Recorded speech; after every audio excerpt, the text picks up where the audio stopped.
5-5 अस्पताल चलता है उस मंदिर से, और डेली 25-30 हजार लोग अयोध्या में खाना खाते हैं उस मंदिर से। हमको बहुत शौक रहता है, कहीं ना कहीं सैटरडे संडे निकल जाते हैं इधर उधर ऐतिहासिक जगह देखने के लिए। सच में बताते हैं बाबू, आपको फर्क दिखेगा। और हमको यहाँ तक लगता है माँ जानकी का पहले आप दर्शन कीजिए, तब जाइए राम जी का दर्शन करने। जो रिलीजियस टूरिज्म होता है, इकोनॉमी होती है, बहुत बड़ा इकोनॉमी का साधन हो जाता है। आप किसी बड़े धार्मिक स्थल पे जाइए, कम से कम 2-4 हजार लोगों को रोजगार मिला होता है। अब किसी भी धार्मिक, आप वैष्णो देवी जाके देखो, अब अजमेर जाके देखो, जिसको आस्था है नहीं जाएगा, जिसको समय है वो भी जाएगा, जिसको नहीं है वो भी नहीं जाएगा। और दूसरा कुछ भी कह लो, बड़े धार्मिक स्थान पर आप तभी जा सकते हैं जब आपको कोई बुलाए, मतलब वहां से बुलाए, वरना ऐसा नहीं हो सकता है कि आपके पास पैसा है आप चल जाएंगे केदारनाथ, नहीं।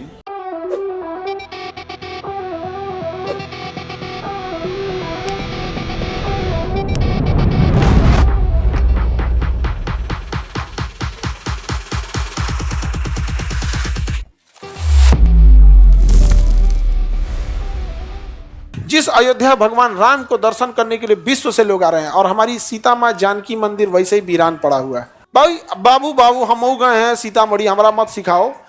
अयोध्या जाओ और सीतामढ़ी जाओ, तुमको दिख जाएगा। सीतामढ़ी में हम पूरा घूमल है भैया।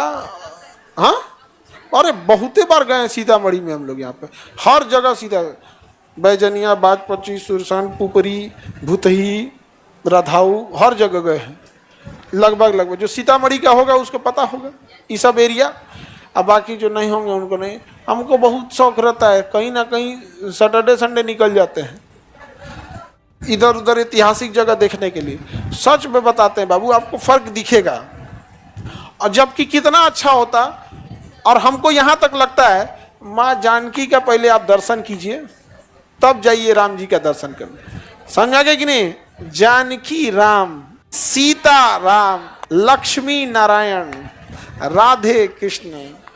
तो पहले माता जी का तो दर्शन करो भैया। कभी आओ हम बिहार वालों के पास, नहीं समझे, तब जाएं वहां पर, कितना अच्छा रहेगा।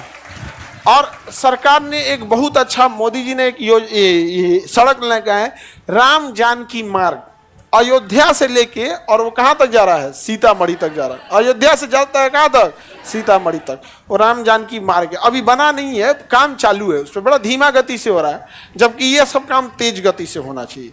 तो इतना अच्छा रहता। जो रिलीजियस टूरिज्म होता है, इकोनॉमी होती है, बहुत बड़ा इकोनॉमी का साधन हो जाता है यहाँ पर। आप किसी बड़े धार्मिक स्थल पे जाइए, कम से कम 2-4 हजार लोगों को रोजगार मिला होता है। अब किसी भी धार्मिक, आप वैष्णो देवी जाके देखो, अब अजमेर जाके देखो, आप उसके आसपास में देखिएगा ना, बहुत सारे लोग को उसी से रोजगार मिला है। कोई होटल चला रहा है, कोई ऑटो रिक्शा, फूल, प्रसाद, कोई टूरिज्म की चीज, बहुत सारी चीजें डेवलप हो जाती है। आप अजमेर दरगाह के आसपास देख लेना, और वैष्णो देवी जाके देख लेना, वहाँ के लोग बस उसी से ही चल ही रहे हैं। बहुत बड़ा इनकम का एक रास्ता होता है। बट अब क्या होता है ना कि बहुत सारे लोग धार्मिक चीज़ों को अलग एंगल से देखने लगते हैं। ऐसा नहीं है भाई, जिसको आस्था है वो जाएगा, जिसको आस्था है नहीं जाएगा, जिसको समय है वो भी जाएगा, जिसको नहीं है वो भी नहीं जाएगा। और दूसरा कुछ भी कह लो, बड़े धार्मिक स्थान पर आप तभी जा सकते हैं जब आपको कोई बुलाए, मतलब वहाँ से बुलाए, वरना ऐसा नहीं हो सकता है कि आपके पास पैसा है आप चल जाएंगे केदारनाथ, नहीं। ऐसे धार्मिक जगहों पे होते हैं। तो अपने यहाँ होना चाहिए था सीतामढ़ी, लेकिन नहीं हुआ, तो अब हम लोग क्या कर सकते हैं। उसका एक बड़ा रीजन है कि बिहार वाले कभी लड़े ही नहीं अपने विकास के लिए, कभी लड़े ही नहीं। मतलब ना, अपना अस्तित्व, अपना सब कुछ खो बैठे हैं हम लोग यहाँ पर। उसका एक बड़ा कारण है, जब आपके पास पैसे नहीं रहेंगे ना, तो आपका केवल उद्देश्य रहेगा हम अपना भूख कैसे मिटाएं, हमारा घर बन जाए, हमारा। और समाज के बारे में कब बोलेंगे? जब आपका पेट भरा हो, तभी जाके बोल सकते। यहाँ ऐसा नहीं है। दुनिया का सबसे बड़ा मंदिर चंपारण में बन रहा है बबुआ, बना रहे हैं अभी। आचार्य कुणाल किशोर बना रहे थे, अब वो नहीं रहे, विराट रामायण मंदिर।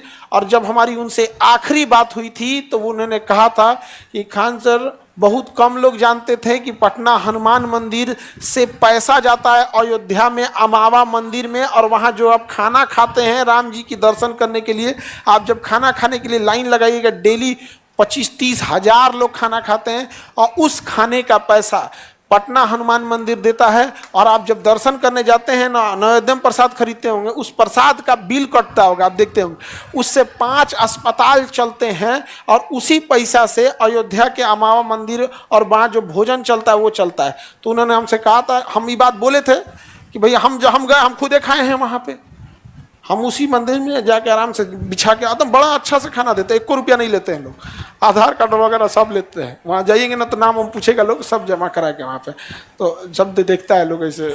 हम तो हर जगह जाते हैं, गिरजाघर भी गए हैं, गुरुद्वारा भी गए हैं, मंदिर मस्जिद सब जगह जाता है, हमारा सारे भगवान लोग से अच्छा संपर्क। सही बताते कसम से, हम हर जगह, हम अजमेर भी गए, पुष्कर भी गए, पुष्कर अजमेर ब्रह्मा जी का मंदिर है, पुष्कर मंदिर वहाँ पे। तो उन्होंने हमसे आखिरी बात बोला था कि ये बात भी बताइएगा बच्चों को कि अंकोरवाट का मंदिर, कौन सा मंदिर, अंकोरवाट, जो दुनिया का सबसे बड़ा मंदिर है कंबोडिया में, उससे भी बड़ा मंदिर विराट रामायण मंदिर बन रहा है, कहाँ पे, चंपारण।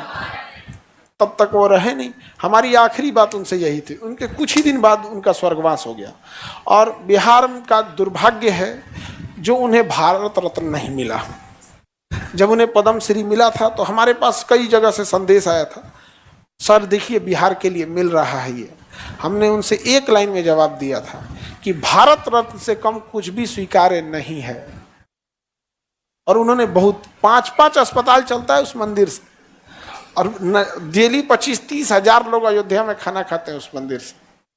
तो उन्होंने एक दिखा के गए थे लेसन कि आप प्रसादी चढ़ाने आ ही रहे हैं, और बाकायदा उसका बिल कटता होगा, देखते होंगे, बढ़िया एकदम शुद्ध बनता है। आप लोग तो बनते नहीं देखे हैं, हम तो उनके साथ जाके सब चीज़ देके रहते थे वहाँ पे कुर्ता पैजामा पहन के, अब तो रहे नहीं, स्वर्गवास हो गया उनका। कुर्ता पैजामा पहन के एकदम सिंपल बैठे थे, आईपीएस थे, बहुत विद्वान व्यक्ति, बहुत ज़्यादा। जब हमको बिहार केसरी मिल रहा था तो राज्यपाल महोदय हमें बिहार केसरी दिए थे। उस समय अरविंद अरलेकर सर हमारे बिहार के महामहिम राज्यपाल थे, तो हम वो दे रहे थे। तो हम राज्यपाल साहब का कदर करते हैं, लेकिन बगल में वो भी थे, तो हम कहें कि साहब आपके हाथ से भी सम्मानित हो जाए।